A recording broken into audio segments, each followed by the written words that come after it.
আর নজর রাখতে হবে এবার উস্তির দিকে, কারণ সেখানে যুবককে খুনের অভিযোগ, আর এটা জমি বিবাদের কারণে। ভাবুন তো, জমি বিবাদ আর তার জন্য একটা প্রাণ চলে গেল।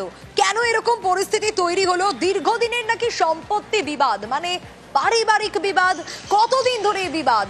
আরো বিস্তারিত আনিশ জানাতে পারবে। আনিশ, কি এমন হলো যার জন্য একটা প্রাণ চলে গেল? মানে বিবাদ তো ঠিক আছে, সম্পত্তি নিয়ে বিবাদ, কিন্তু সেই ঝগড়াঝাটি এমন পর্যায়ে চলে গেল যে যুবককে খুন হয়ে যেতে হলো।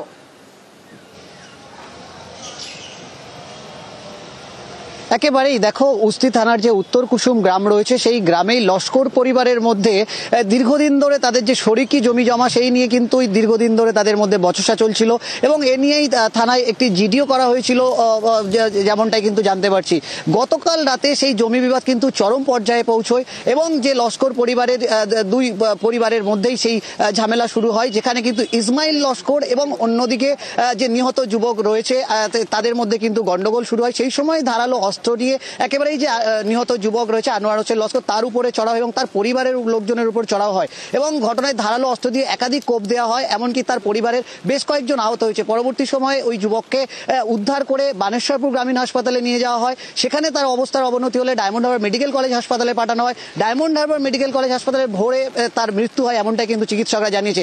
তবে যেটা পরিবারের পক্ষ থেকে বারবার দাবি করা হচ্ছে যে শরিকি যে জমি জায়গা ছিল সে তা নিয়েই কিন্তু দীর্ঘদিন ধরে তাদের মধ্যে সমস্যা চলছিল এবং একাধিকবার তাদেরকে প্রাণনাশের হুমকি দিয়ে দেওয়া হয়েছিল অভিযুক্ত যে ইসমাইল লস্কর রয়েছে তার পরিবারের পক্ষ থেকে। তবে এই ঘটনায় একেবারে রীতিমতো চাঞ্চল্য ছড়ায় এলাকায় এবং ইতিমধ্যেই উস্তি থানার পুলিশের পক্ষ থেকে সম্পত্তিগত বিবাদ আর সেখান থেকে যুবকের প্রাণ চলে যাওয়া। বেশ, ওনারা এখানে ঘর বাঁধতে বলেছিল, তারপরে বলতে আমি বলেছি মাপজোক হবে বা আমরা ভাই ভাই বসে থাকবি, ওনার ছেলে ডাকবো, আমরা আসি থেকে একসাথে মীমাংস করে এটা করবো।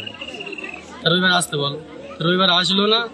আমরা কলকাতায় 3 মাস কাজ করি, কলকাতায় 3 মাস চলে গেছি। মঙ্গলবার দিনে আবার ডেকে তোমার সাইকেল টেনে ভেঙে ফেলে দিয়েছে, মারধর করলো।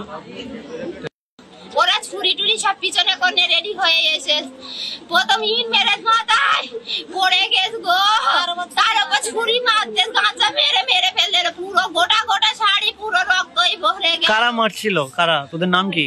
ওই ইসমাইল, কামারুল, মানজারুল, শফিরুল, মিজানুর, হাসিনা, ওর মা শফিউরা, এরা সবাই মিলে মারতেছিল গো। ওরা আমাদের ফেরত করবে গো, ওরা জীবন ভর আমাদের জেলে আসতেছে গো। আমাদের ফাঁসি চাই, ফাঁসি চাই, আমাদের যেরকম জান গেছে